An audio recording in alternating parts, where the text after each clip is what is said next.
If a connection is written in the stars, why does it feel like a profound punishment on Earth? If your souls truly recognized each other, if that magnetic, undeniable pull was real, why did it begin with a wall of ice? Why did the story open with distance, emotional withdrawal, or a sudden, devastating rejection?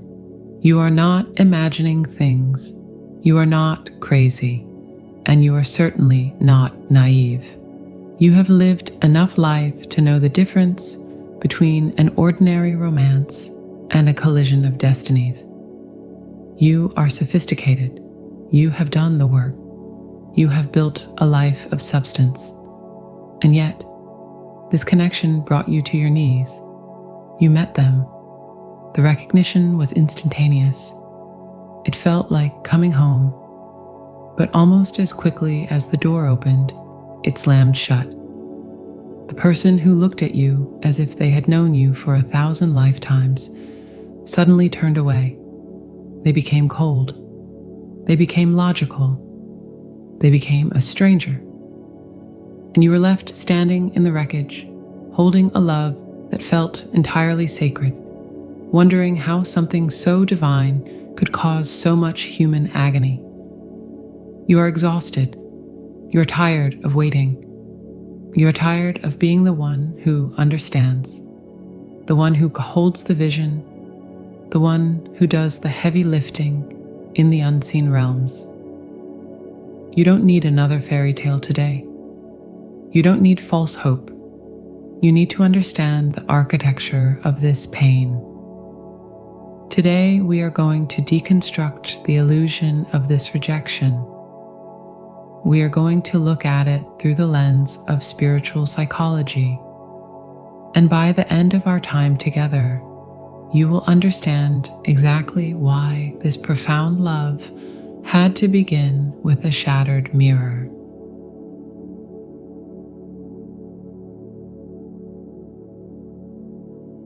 To truly understand the sudden rejection in a predestined connection, we must first strip away the romantic mythology. We have been conditioned to believe that a soul-level love will feel like a fairy tale. We expect instant harmony. We expect effortless union. But we forget that we are spiritual beings operating inside highly sensitive, heavily guarded human bodies. When you encountered this person, it was not merely a meeting of two compatible personalities. It was an event of quantum entanglement. It was a collision of two energetic fields. And while your soul recognized this collision as home, your human nervous system experienced it as a massive, unprecedented shock.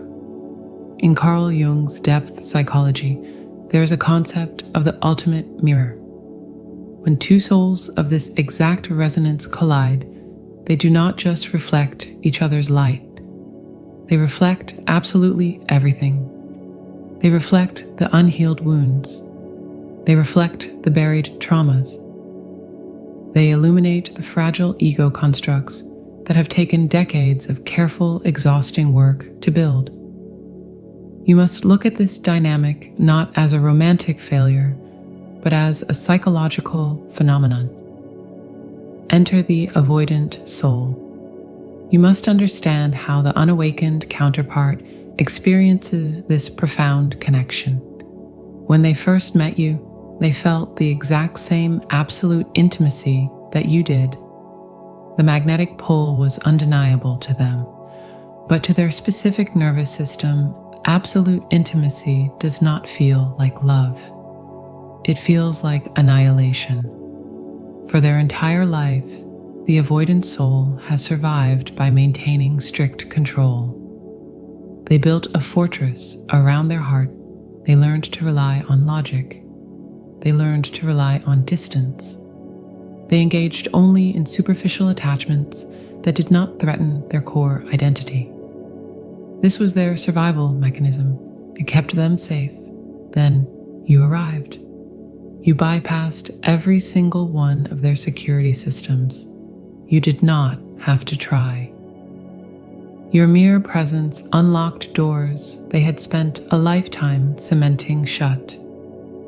You looked right through the heavy armor, and in your presence, their ego realized it could no longer hide.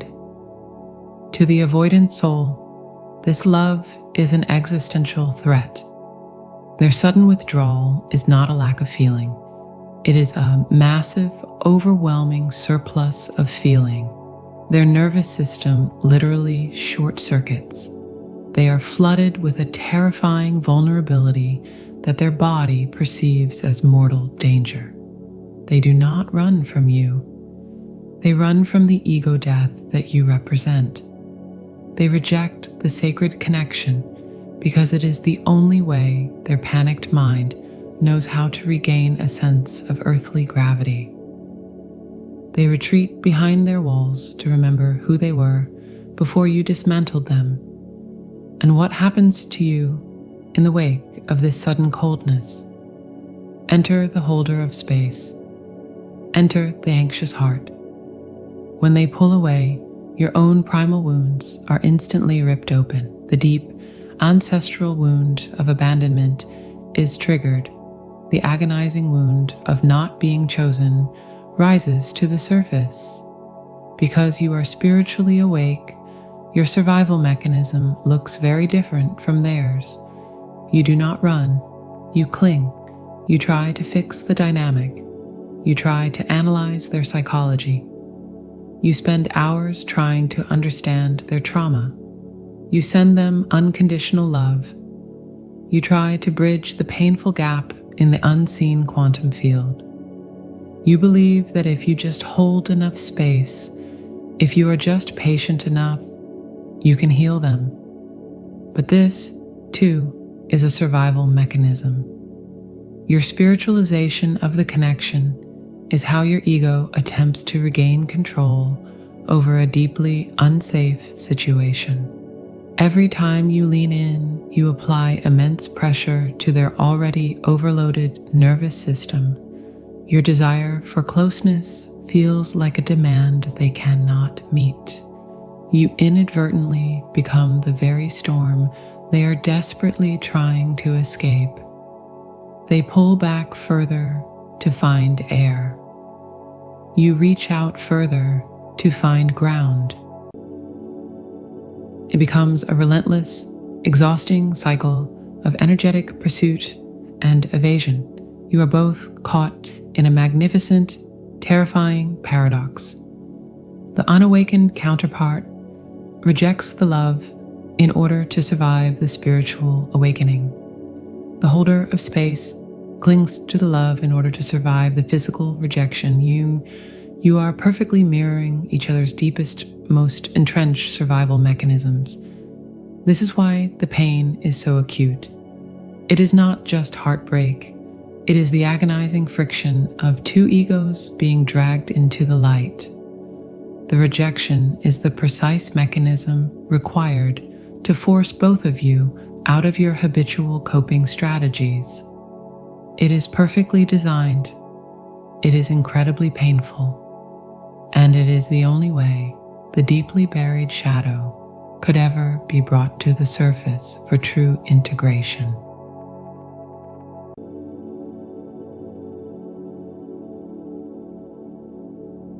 But here is the profound shift in perspective.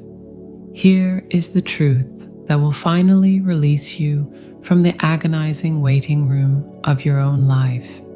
You have been viewing this separation through the lens of human loss.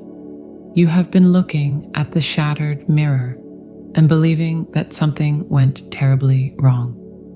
You thought the sudden distance was a sign of failure, but the rejection was not a mistake. It was not a failure of the connection. It was not a punishment for you not being healed enough or worthy enough. The rejection was the initiation.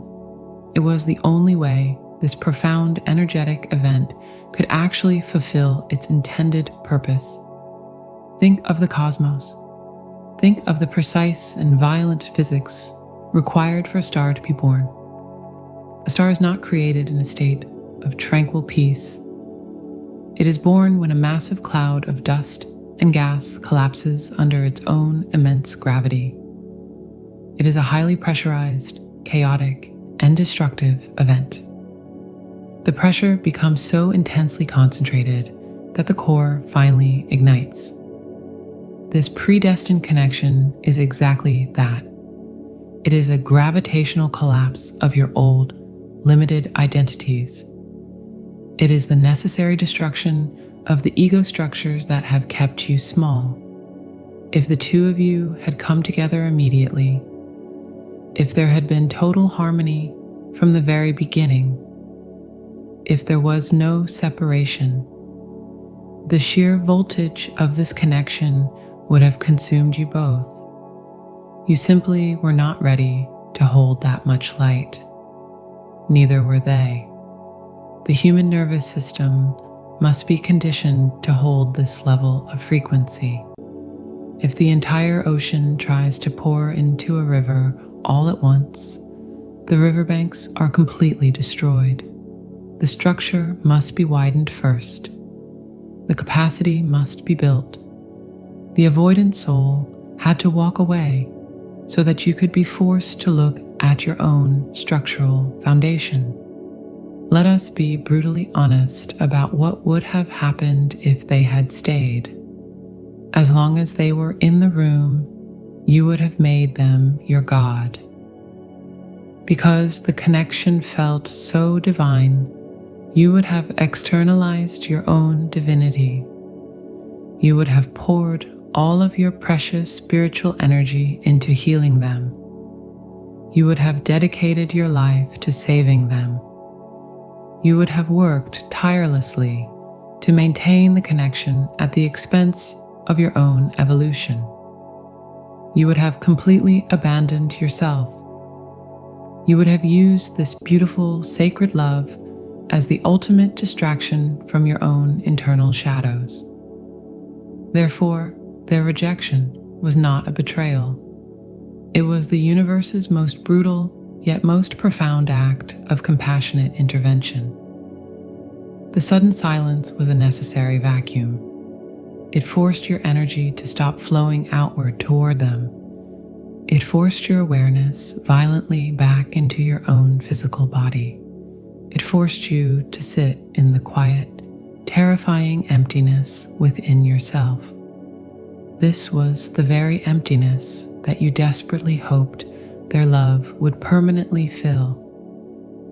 You were forced to face the reality that no external soul, no matter how perfectly resonant, can do the work of your own inner completion. The pain you have been feeling is profoundly misunderstood. You believe you are grieving the loss of a person, but you cannot lose what is entangled with you at the quantum level.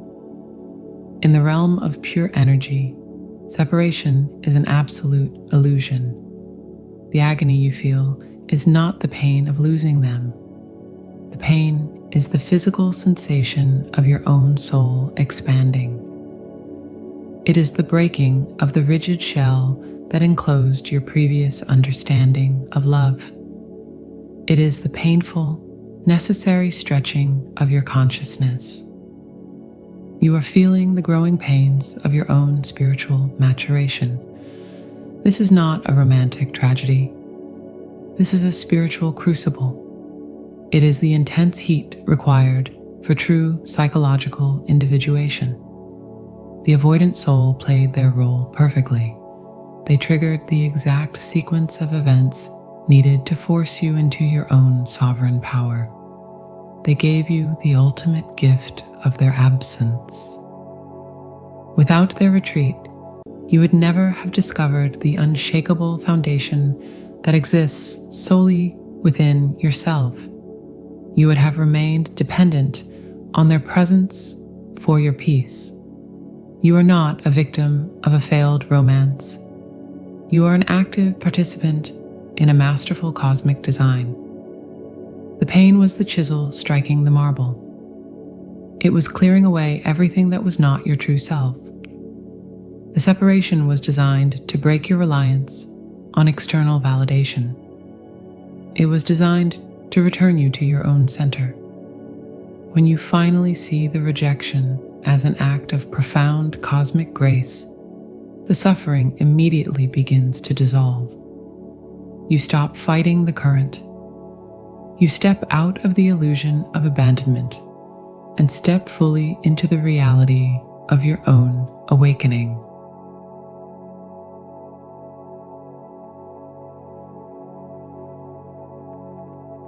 So, how do we move forward? How do you, the sophisticated and profoundly exhausted holder of space, finally step out of this relentless cycle of pain? How do you step into your actual grounded power? You do not need to wait for them to awaken. You do not need to wait for an external shift in their behavior or a sudden realization on their part. You only need to shift your own internal architecture.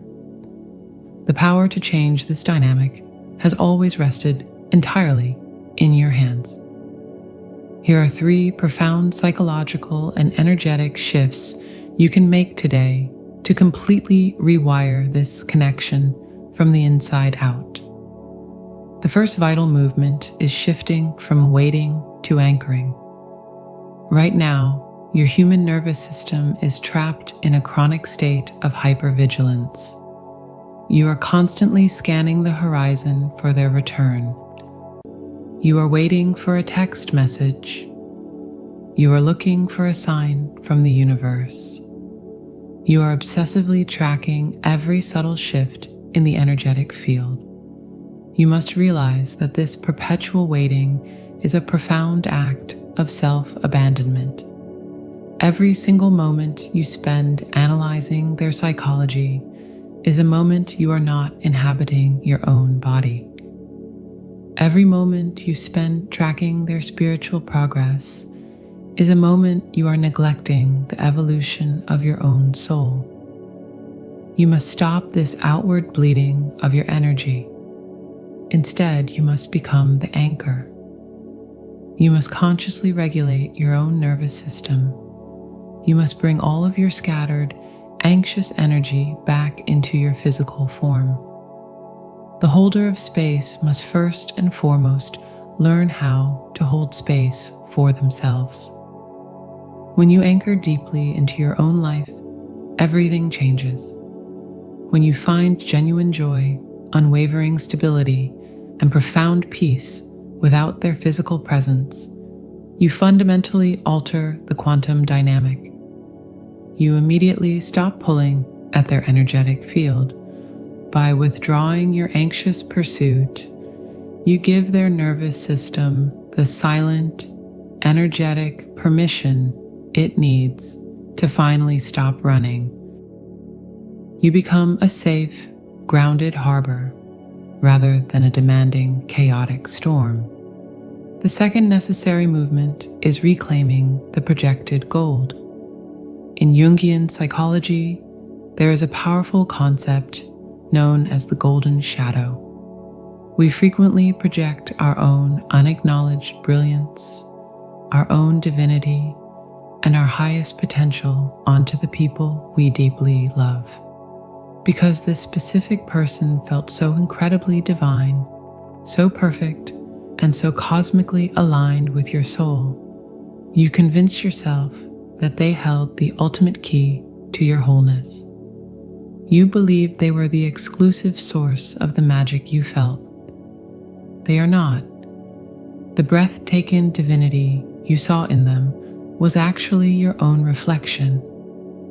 The boundless, unconditional love you felt in their presence was simply your own vast capacity to love. They did not give you this frequency. They simply held up a pristine mirror so that your conscious mind could finally witness your own light. You must take your gold back.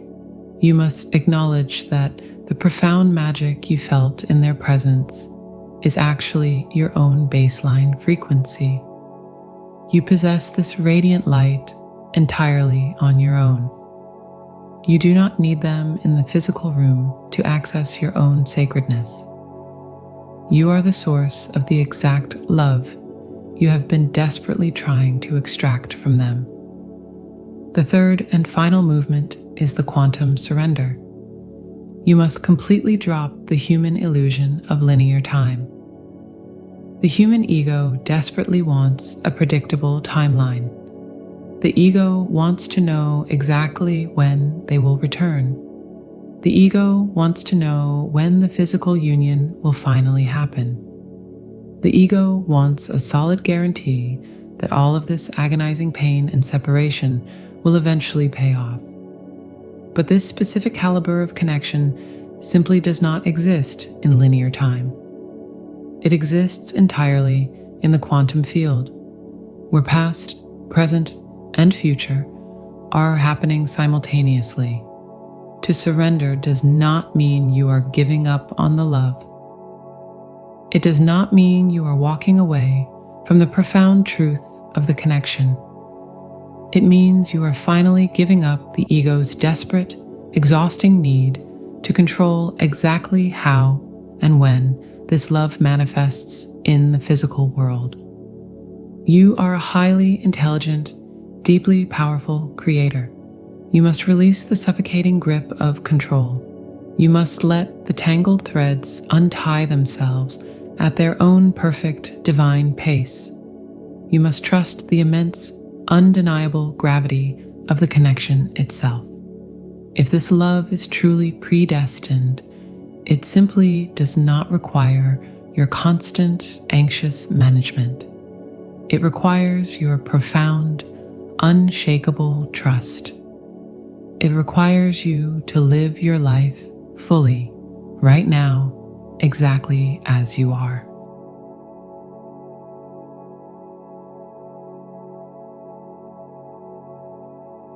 The rejection was the beginning, not the end. It was the harsh, necessary winter that forced your roots to grow deeper into the earth. You do not need to be exhausted anymore. You do not need to carry the weight of two souls. You only need to carry your own. Let the avoidant soul wander their own path.